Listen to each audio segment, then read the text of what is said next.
நம்ம Suresh IAS அகாடமில prelims and மெயின்ஸை சைமல்டேனியஸா படிக்க வைக்கிறது தான் இந்த பிஎம் பேட்ச். இந்த பிஎம் பேட்ச்ல பிரிலிம்ஸை பொறுத்த வரைக்கும் கொஸ்டின் பேங்க் அப்படிங்கறத கொடுத்துரும். அதை சால்வ் பண்ணிட்டு வந்தாதான் உங்களை பிரிலிம்ஸ் டெஸ்ட் எழுத விடுவாங்க. அதே மாதிரி மெயின்ஸை பொறுத்த வரைக்கும் உங்களுக்கு 30 கொஸ்டின் வந்து கையில கொடுத்துருவாங்க. அந்த 30 கொஸ்டினுக்கு நீங்க நோட்ஸ் எடுத்துட்டு வந்ததுக்கு அப்புறமா தான் டெஸ்ட் எழுத விடுவாங்க. அண்ட் தென் நீங்க 3 டெஸ்ட்டுக்கு மேல ஆப்சென்ட் ஆயிட்டீங்க அப்படின்னா உங்களுக்குன்னு வழங்கக்கூடிய அந்த பிரீமியம் ஃபெசிலிட்டிஸை வித் ஹோல்ட் பண்ணுவாங்க. இந்த மாதிரி ஸ்டூடெண்ட்ஸை ஸ்ட்ரிக்டா மோல்டு பண்ணி கொண்டு போகக்கூடிய ஒரு பேட்ச் தான் பிஎம் டெஸ்ட் சீரிஸ் அப்படிங்கிறது. இந்த பிஎம் டெஸ்ட் சீரிஸ்க்கான second batch coming April 25th இருந்து ஸ்டார்ட் ஆக போகுது. இது மட்டும் இல்லாம உங்களுக்கு பிரிலிம்ஸ்க்கான ஸ்ட்ராட்டஜி, மெயின்ஸ்க்கான மென்டார்ஷிப், அதை தாண்டி ப்ரிப்பரேஷனுக்கான கிளியர் பாத்வே, ப்ரிப்பரேஷனுக்கான பர்டிகுலர் ஸ்ட்ராட்டஜிஸ், இந்த மாதிரி பல விஷயங்களை உங்களுக்கு சொல்லித்தர போறாங்க. மேலும் தகவல்களுக்கு இந்த நம்பர்ஸ்க்கு கான்டாக்ட் பண்ணுங்க. அனைவருக்கும் வணக்கம். இன்றைய தினமணி செய்தித்தாள்ல என்ன செய்திகள் இருக்கு அப்படின்னு சொல்லி பார்ப்போம். ஸோ முதல்ல வந்து பாத்தீங்கன்னா இன்றைய திருக்குறள். திருக்குறள்ல என்ன கொடுத்திருக்காங்கன்னா, பொறியின்மை யார்க்கும் பழி என்று அறிவறிந்து ஆள்வினை இன்மை பழி அப்படின்னு சொல்லி கொடுத்திருக்காங்க. நன்மை விளைவிக்கும் ஊழ் இல்லாதிருத்தல் யாருக்கும் பழி என்று அறிய வேண்டியவற்றை அறிந்து முயற்சி செய்யாதிருத்தலே பழி அப்படின்னு சொல்லி வள்ளுவர் சொல்றாங்க. அதாவது நன்மை செய்யக்கூடிய விஷயங்கள் தெரியாம இருந்தா கூட பிரச்சனை கிடையாது. அத வந்து உங்கள பார்த்து யாரும் பழி சொல்ல மாட்டாங்க.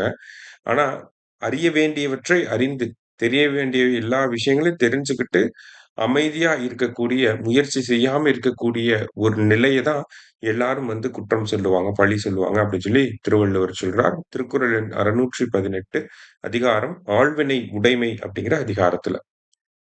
அடுத்ததா வந்து பார்த்தீங்கன்னா, நேத்து தமிழகத்துல ஏப்ரல் 23ஆம் தேதி தேர்தல் அப்படிங்கிறது நடந்து முடிஞ்சிருக்கு. ஸோ, தமிழகத்த பொறுத்தவரைக்கும் பார்த்தீங்கன்னா, இதுவரைக்கும் இல்லாத அளவுக்கு கிட்டத்தட்ட 85% வாக்குப்பதிவு அப்படிங்கிறது நிகழ்ந்திருக்கு.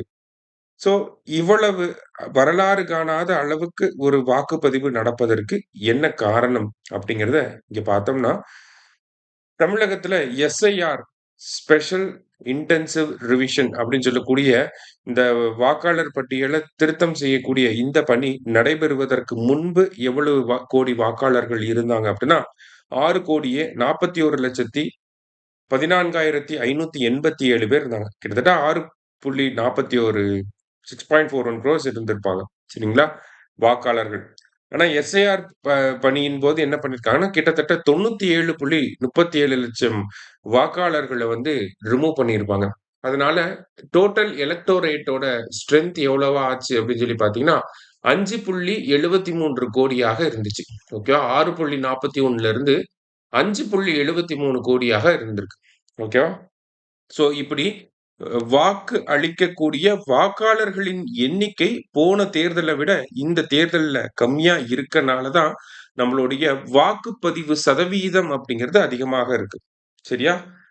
போன தேர்தலுக்கும் இந்த தேர்தலுக்கும் கூடுதலா பார்த்தீங்கன்னா, ஒரு 24 லட்சம் பேர் தான் கூடுதலாக வாக்களிச்சிருக்காங்க. ஆனா இந்த ட்ரெண்ட் எல்லா தேர்தல்லயும் நடக்கும். 2001ல தேர்தல் நடந்திருக்கும். 2006 தேர்தல் வரப்ப கூடுதலா ஒரு 15லிருந்து 20 லட்சம் பேர் வாக்களிச்சிருப்பாங்க. 2006லிருந்து 2011 வரப்ப கூடுதலா ஒரு 20 லட்சம் பேர் வாக்களிச்சிருப்பாங்க. இந்த மாரி ஒவ்வொரு 5 வருஷமும் கூடுதல் வாக்காளர்களுடைய எண்ணிக்கை அப்படிங்கிறது 15 லட்சத்திலிருந்து 25 லட்சத்துக்குள்ள ஏதாவது ஒரு நம்பர் வந்து இருக்கும். சரியா? அது ஏன் அப்படின்னு சொல்லி பார்த்தீங்கன்னா, முதன்முறை வாக்காளர்கள் வந்து உள்ள வரனால அந்த ஒரு கவுண்ட் அப்படிங்கிறது ஒரு எலக்ஷனுக்கு ஒரு 15 லட்சத்திலிருந்து 20 லட்சம் பேர் இன்கிரீஸ் ஆயிட்டே தான் இருப்பாங்க. ஆனா, வாக்கு சதவீதம் அதிகமாகறதுக்கான காரணம் என்னன்னா, 6.41 கோடியிலிருந்து 5.73 கோடியாக குறைஞ்சது தான் வாக்கு சதவீதம் அதிகமாகறதுக்கான காரணமாக இருந்திருக்கு. ஓகேவா? இப்ப இதே இதே நம்பர் ஆஃப் வாக்காளர்களே நமக்கு எஸ்ஐஆருக்கு முன்பு இருக்கக்கூடிய இப்ப எஸ்ஐஆருக்கு முன்பு இருக்கக்கூடிய அந்த வாக்காளர்கள வச்சு பார்க்கிறப்ப, நம்மளுடைய அந்த வாக்குப்பதிவு சதவீதம் அப்படிங்கிறது 76 லட்சம் தான் வந்திருக்கு. சாரி 76% தான் வந்திருக்கும். ஆனா, இப்ப எஸ்ஐஆர் அப்புறமா இருக்கக்கூடிய எலக்டோரேட்ட வச்சு பார்க்கிறப்ப தான் 85% அப்படிங்கிறது சரியா?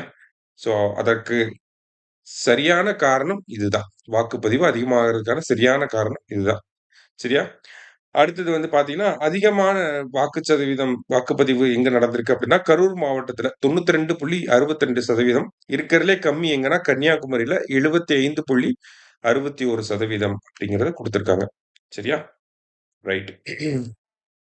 ஸோ நம்ம இன்ஸ்டிடியூட்ல வந்து பார்த்தீங்கன்னா, ஆ பிரிலிம்ஸ வந்து கிளியர் பண்றதுக்கான ஒரு பெர்ஃபெக்ட் ஸ்ட்ராட்டஜி வந்து அறிமுகப்படுத்தியிருக்காங்க. அதுதான் என்ன அப்படின்னு சொல்லி பார்த்தீங்கன்னா, ஒன் ஷாட் எம்சிக்யூ அப்படிங்கிறது. ஓகேவா? ஸோ ஒன் ஷாட் அப்படிங்கிற இந்த கான்செப்ட் என்னன்னா, ஒவ்வொரு சப்ஜெக்ட்லயும் நம்பர் ஆஃப் கொஸ்டின்ஸ் எவ்வளோ ஃப்ரேம் பண்ண முடியுமோ, அவ்வளோ கொஸ்டின்ஸ ஃப்ரேம் பண்ணி வச்சிருப்பாங்க. இப்ப ஒன் ஷாட் எம்சிக்யூ பாலிட்டில வந்து பார்த்தீங்கன்னா, ஒரு 3000 கொஸ்டின்ஸ் கிட்ட எடுத்திருக்காங்க.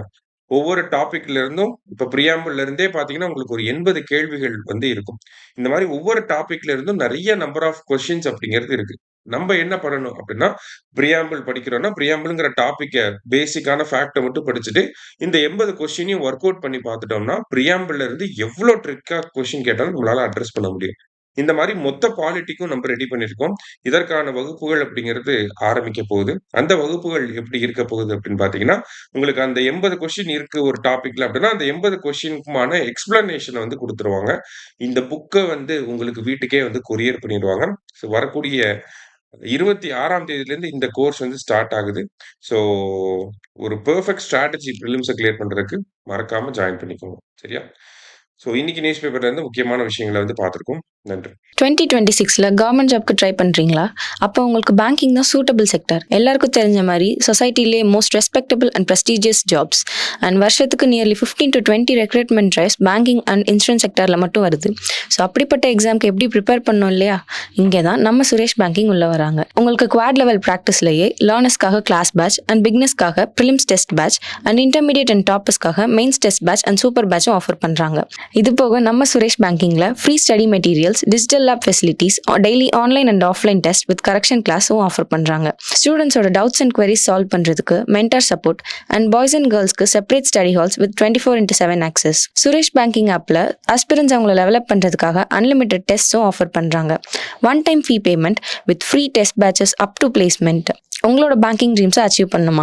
April 26 நம்ம சுரேஷோட 7 பிரான்ச்சஸ்லையும் new banking class batch start பண்றாங்க வித் ஃப்ரீ இன்ட்ரோ கிளாஸஸ். இந்த ஆப்பர்ச்சுனிட்டியை மிஸ் பண்ணாம அவைல் பண்ணுங்க. Achieve your banking dreams with Suresh banking.